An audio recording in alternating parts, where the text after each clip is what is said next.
So we've dealt with S&S for a number of years, carrying their parts and dealing with their tech support and all that.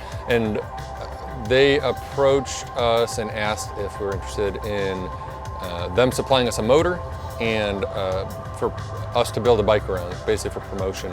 And of course, it was a resounding hell yes, because why not?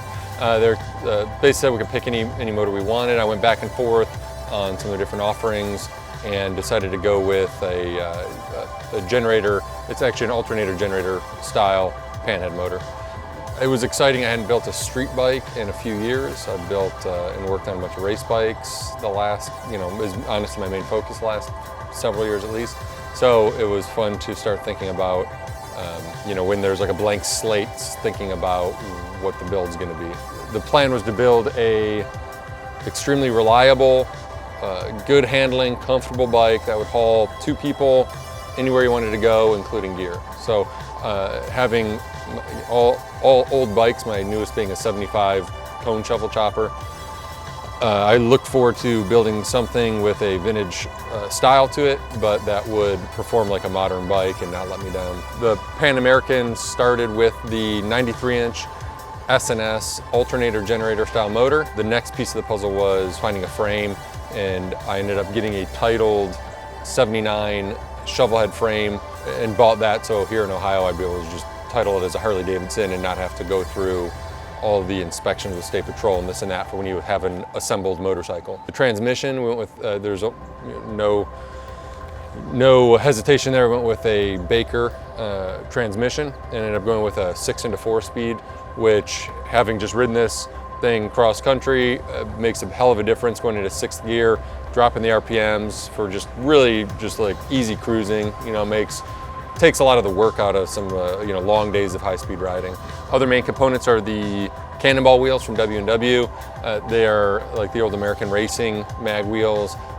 W&W, based in Germany, is making these, and you can buy them with an assortment of adapters and run mechanical rear, juice drum rear, disc brakes, which we ended up doing, front and rear disc, and they are flawless and perfect. The wheels kick ass, look great, and I'm excited to have them on this bike. Other things that we ended up going with were a lot of Biltwell and Gasbox parts, Kustom Tech controls on the bike out of Italy, one of my favorites, and they're top quality and perform flawless.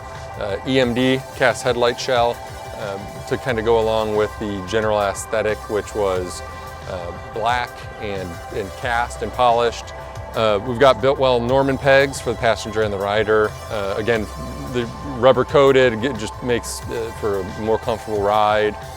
We've got the Lowbrow Customs finned air cleaner cover on the S&S Super E stock backing plate and filter. We've got a Gasbox big twin oil tank, and that just bolts right in. There's no welding or anything necessary on the frame. That mounts right up. Progressive suspension, so we've got progressive rear shocks, we've got progressive springs in the early wide glide front end. Drag Specialties Fat Boy style front fender with modifications to the mount to give it the right offset and profile on the tire. The tires are Allstate out of Japan, and they're a vintage style pattern and tread, and they work great cross country. They kind of walk that line between modern compounds, the vintage style pattern and high sidewall and everything. The seat started as a Lapera seat pan, and then Flying Monkey Fabrication, our friend JD, ended up cutting the foam, doing the profile, and sewing the cover for that in one day. I mean, he really cranked it out for me when we needed to get it done because we're about to leave. Other main components, stock rear fender, a reproduction from Drag Specialties.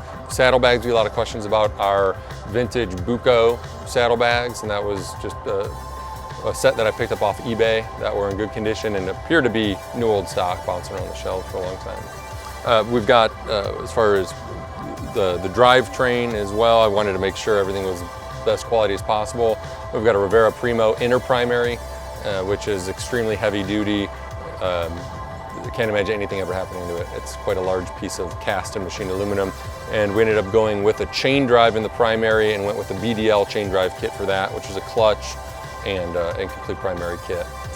Cycle electric charging system. Again, this is an alternator generator motor, so there is no generator. It's a generator style. but it does take a rotor and stator like a cone motor would, and so we went with Cycle Electric, made here in Ohio, and their products have never let me down. I run their charging and electrical components on all my bikes. Some parts we used here out of the shop at Lowbrow are a set of our new WX split gas tanks. They use a stock mount, you don't have to modify your frame or do anything special, and they'll fit 1936 to 84 Harley-Davidson Big Twins. They are a slim profile.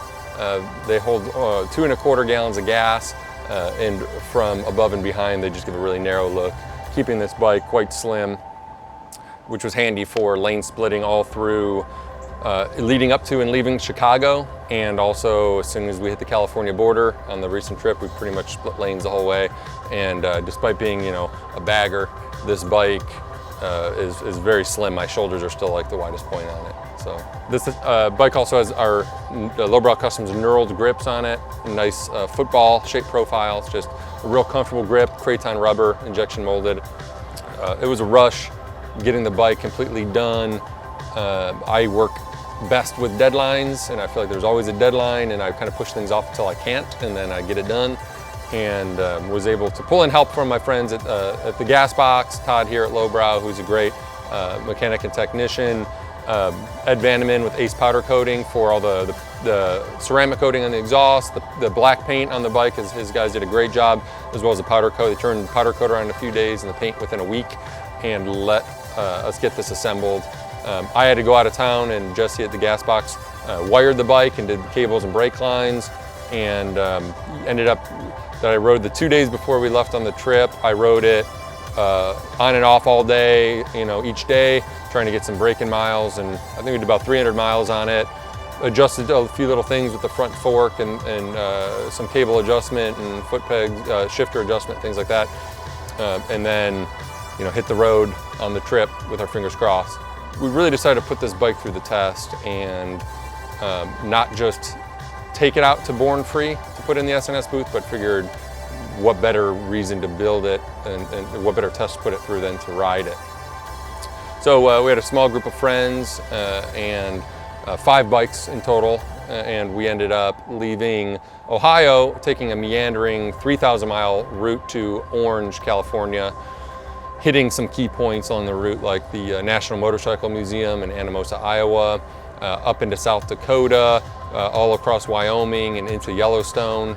All through Yellowstone, we hit a bit of Montana, Idaho, Utah, visited our friend John Glover in Salt Lake City, Nevada, Arizona, California. We ended up hitting 12 states in all. And the only issue I had with the Pan American the entire time was my kickstand spring broke one night, getting to our first stop in Anamosa, Iowa, and luckily I was able to get a replacement because that's the home of W&W Cycles. So $5 later, I replaced my kickstand spring and was back on the road. Aside from that, I was still putting braking miles on the bike, so I changed the oil on the trip, adjusted the clutch cable once, and I think that was it. Checked the air pressure in the tires, you know, little standard stuff. Riding this bike everywhere across the country, it was just a joy to hop on and go. Some of my favorite spots though, Little Bighorn National Forest, leading out of South Dakota, going from the Black Hills into Little Bighorn. That was just an amazing day. Just giant sweeping curves, you know, doing 80, 90 miles an hour, just jamming with our friends. I mean, it's like roads in that area are made for motorcycles. I mean, I can see exactly why Sturgis exists as a motorcycle rally point, because a couple hundred miles circumference around there is just amazing roads and riding. Another spot I would say was leaving Cody and heading into Yellowstone. The scenery was amazing leading into Yellowstone, then Yellowstone itself, of course, was just a gorgeous, special place, and I definitely want to get back there with my family and spend some time hiking and exploring a little more. We rode in the East Gate and out the West Gate, 40 or 50 miles of it perhaps, but the roads were wonderful. We went a little faster maybe than you're supposed to through a lot of it, but the curves and the elevation gain and drop, and the epic scenery and seeing Old Faithful and the wildlife and everything led to one of those days you remember for you know, forever.